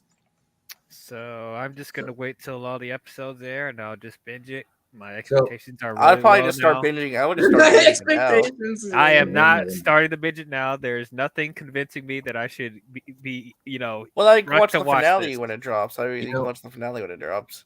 DL, I will say, if you're not that interested in the story, watch it for Ethan Hawke. If anything, Yeah, Ethan Hawke's fine. Ethan Hawke's great in the show. Fire.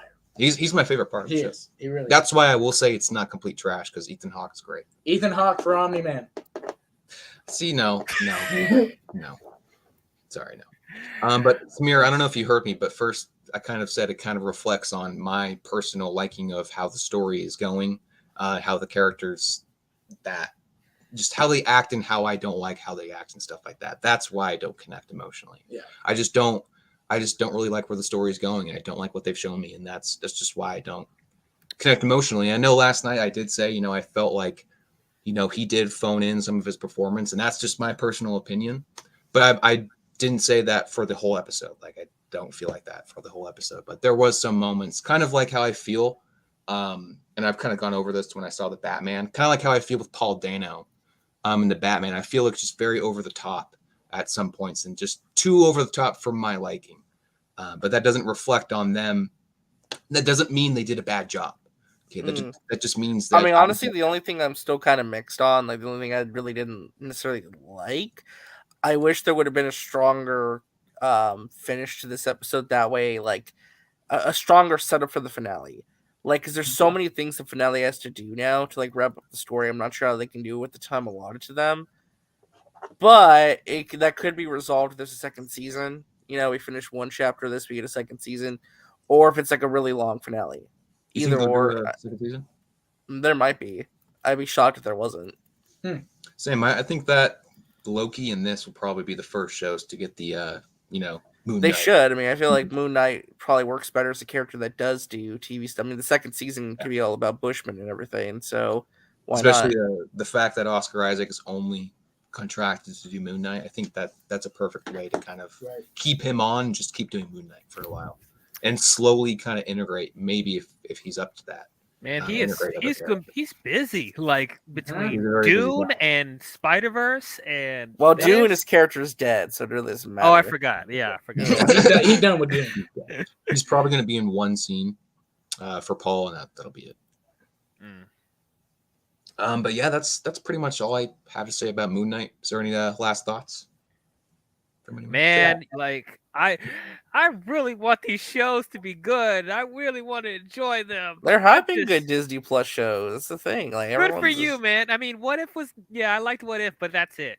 So it's like I'm really trying, guys. I really am. But I don't know. I'm not expecting this to really move the needle for me personally. I don't know. Like I said, I haven't watched everything yet because like it's just these shows have been sucking the life out of me having to watch them, and hearing how mixed the reception is for this show, like it's not giving me high hopes, man. But like I hope I'm wrong. I really am. I want these shows to be good. It's just man, they need to get their shit together, man. Like what's going on? And I will say I'm very interested to see that. I won't say too much about it because DL hasn't watched all of it, so I won't. You want me to take off the headphones again? Y'all, You're all good. okay. All right. All good, man. But other than that, I think the last show I'm pretty much watching was Better Call Saul, and I'll say that the other day's episode was gut wrenching for myself and Better Call Saul fans that have been watching since the beginning. That was an emotional episode. We lost a very important character, and I will say he will be missed, but he went out in a blaze of fucking glory. It was great, and I love the parallels to a line of dialogue he gave before he died, to the parallel of Jesse speaking to the people who kidnapped him. You know, he's like, I'm not fucking making meth for you guys. And basically, he says the same thing along those lines in Better Call Saul, and I love that. Classic Vince Gilligan. I think Vince Gilligan is probably one of the best, probably top 3 television writers and just television creators of all time, in my opinion. He's a phenomenal writer. He's a phenomenal director, storyteller. Like he's great. And so is Peter Gold and anyone who works on the show as well. But I think that if you're interested in actual character development in a show, like a show that actually progresses from a begin point to an end point in a fucking phenomenal way, just the stakes raise every season with character development, with what's going on with the characters in the Salamancas. The Gus Fring comes in and stuff. When they said this is a prequel to Breaking Bad, you literally see every single minute detail that leads into that show. And I think that's what I love most about it. It's also something I have a little bit of an issue with because they kind of lean on that stuff a little too much. And I'm like, I don't really care how Gus fished out the laundromat location to build the underground. I don't care about that. I just want to see. There's a little bit too much of the emphasis on prologue or a prequel. Mm-hmm. But I implore people to watch it. Even if you're not a fan of Breaking Bad, you don't have to know anything about Breaking Bad. I guess some of the character cameos would be kind of relatively important, just so you know who they are. But other than that, I really think people should check it out and give it a chance because it's really good. It's a really good show. Mm-hmm. But yeah, that's my rant. Better Call Saul. So, I haven't watched any of Breaking Bad, so I don't know. Oh, yeah. Yeah, I haven't, man. So Oh, good. man. It's great. Yes, that and Game of Thrones, and Walking Dead, where everyone's like, "You haven't watched it yet? What's wrong with you?" I haven't watched much of Walking Dead, so I'm there with you. I'm caught up on season 10. I will say that Negan episode was not as hype as people made it out to be for me personally. It wasn't that great. There was the Walking Dead news today as well. I guess Carol. Yeah, I Yeah. guess Melissa McBride exited. That's her Why are name. they still making more Walking Dead spinoff shows? I don't know, Just man. let it I didn't even know die. it- Walking Dead. Dude, I didn't even know it was still Yeah. going. I didn't even know it was still going. I've been watching for fucking over 10 years now, and I'm over it. So over it. Although, and there was a leak yesterday, I guess, maybe confirmation that Andrew Lincoln filmed some stuff for the finale, which I really hope is true.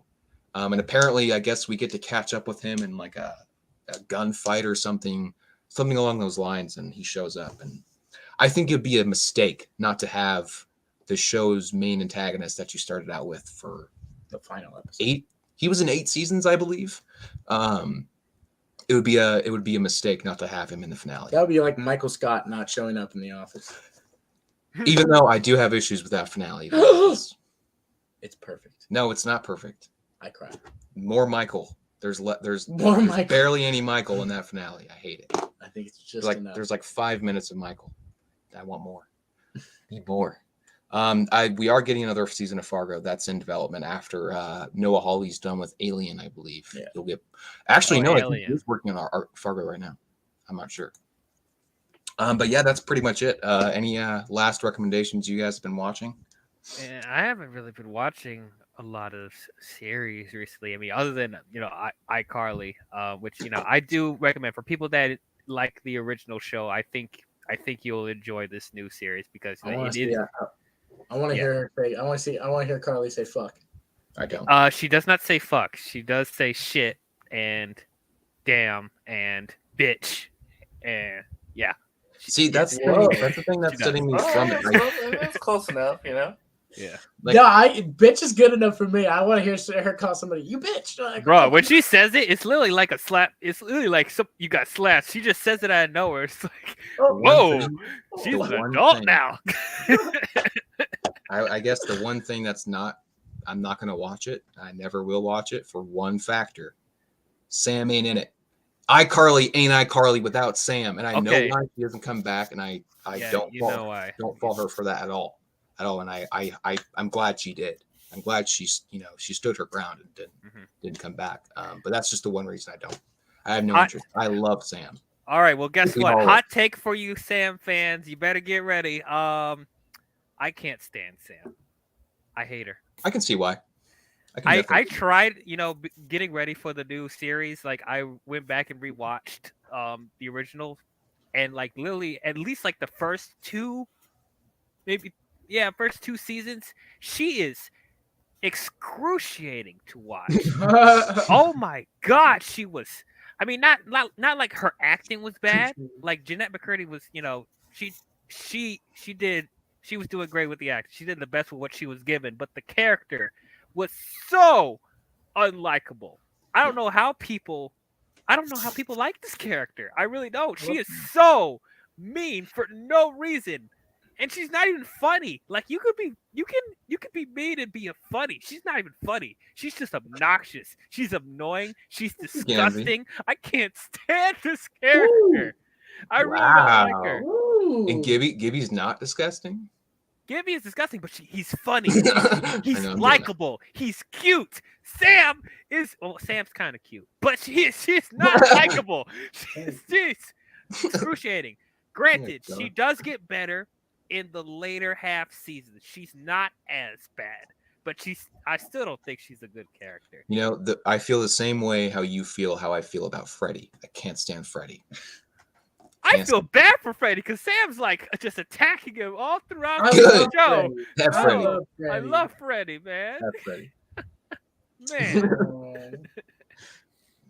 But yeah, I think that'll wrap it up for that topic. The last one we'll get the last 10 minutes or so. I figured I'd just ask a random question for Sure. the streams every other week. I figured we'd come up with some.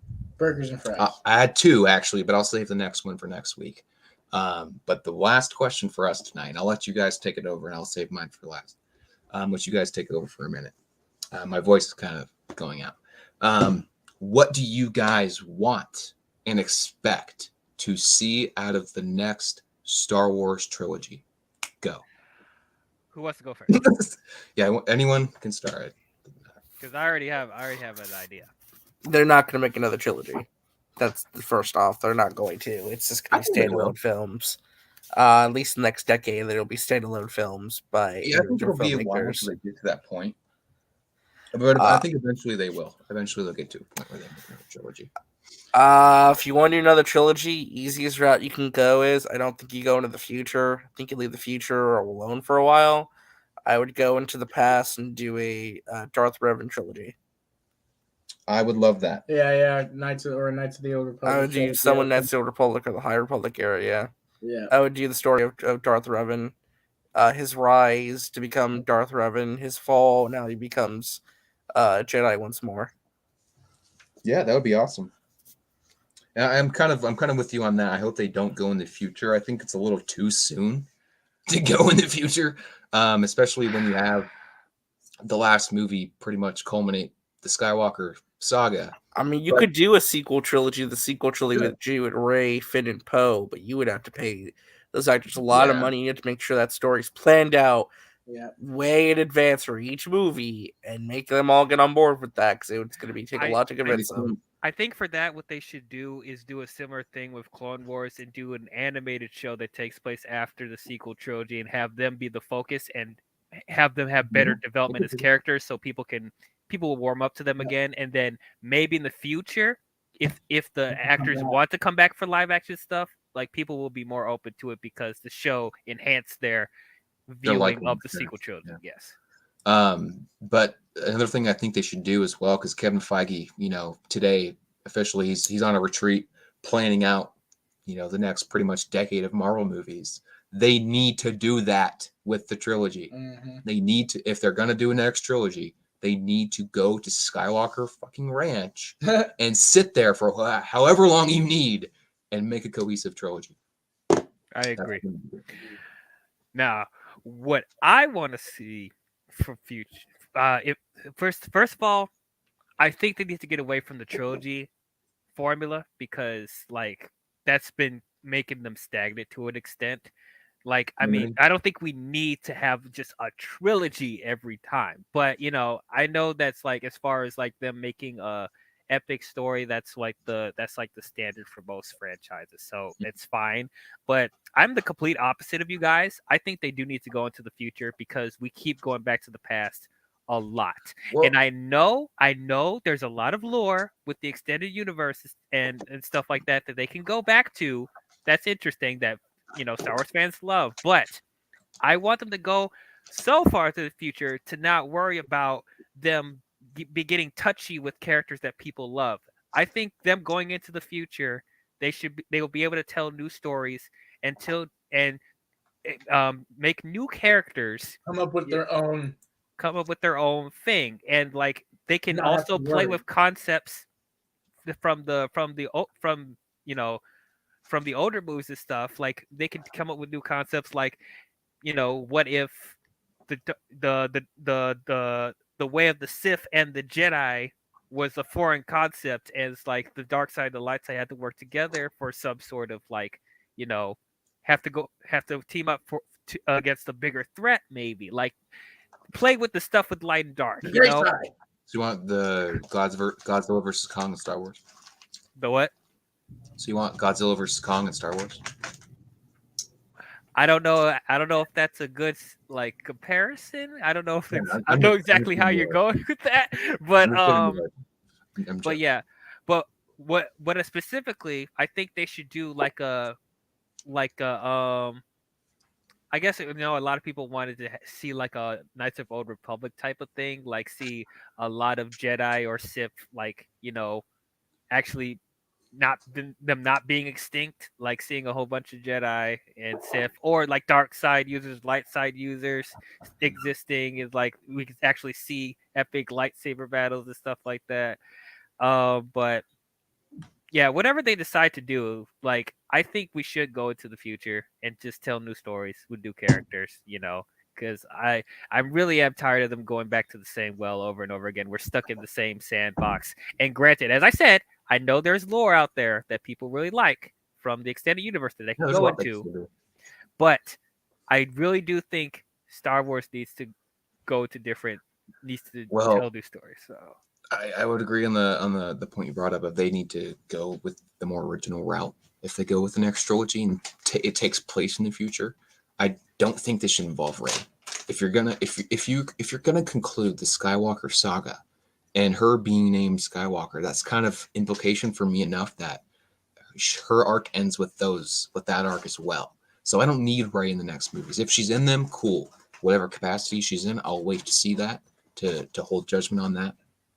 But I think if it's too soon for them, Or they can go back and make it to where she doesn't accept the Skywalker name because she's not a goddamn Skywalker. She's a Palpatine. yeah, they can. And maybe a better arc would be, hey, I'm going to take this name that's synonymous with villainy and turn it into a name of goodness and all that's right in the world and galaxy. I agree with that. Name, yes, I agree with that. I would love that. But I don't know. I think it's a little too soon for them. Like, say in the next 10 years, all right. Say within that time frame, they announce the next trilogy. I think that's way too soon to involve Rey or anything from point, from the sequel trilogy. Yeah. Post Rise of Skywalker, right? Yeah. I think it's a little too soon for that. So I think going back right now for a trilogy is a perfect opportunity to cover some bases you haven't covered before. It doesn't necessarily have to be a trilogy. You can probably do a one-off movie of Revan, but it won't necessarily have everything we need of a story in it. But it'll cover the bases and we'll have a Revan movie. You know what I'm trying to say. Yeah, and honestly, like, as much as we do love lightsabers and the Force and stuff like that, you don't need to have that to make a really good Star Wars like franchise either.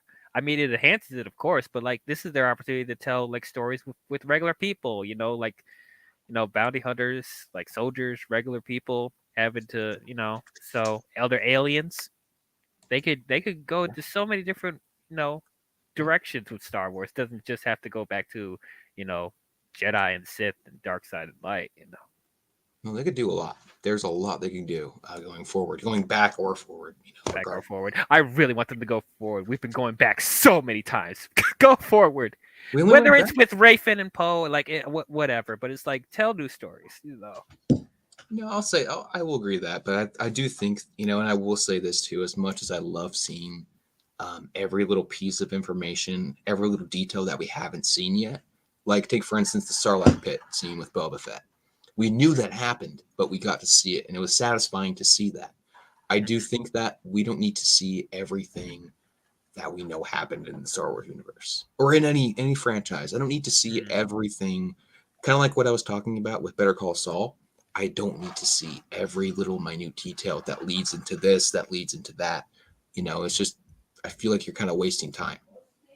Mm-hmm. Yep. But yeah, that's pretty much my thoughts on what they should do with Star Wars next. Yeah. Than that, I'm gonna wait for Austin here real quick to get back because he's dealing with something real quick.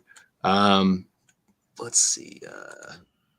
I do agree. Have Filoni and Favreau involved for sure in the trilogy, but I don't know. We'll see. I mean, The Mandalorian can spin off into movies if they want, standalone films or like a movie to end the story of The Mandalorian.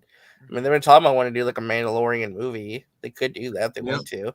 I could see them doing the third season. That's their last, because there's a lot of talk about the third season being the last season, which I don't think it'll be the last season. But if it is, whenever they end up doing their last season, I think they should do a movie afterward to kind of, or do a trilogy for Mandalorian. I don't even care. I think they're going to let Mandalorian live on for as much as they can get him for. Do you guys? I mean, even though I just said that I wanted to move forward, do you think they would still consider doing Old Republic type of trilogy or do one movie or whatever? I don't know. I can see them doing that stuff more and covering most of that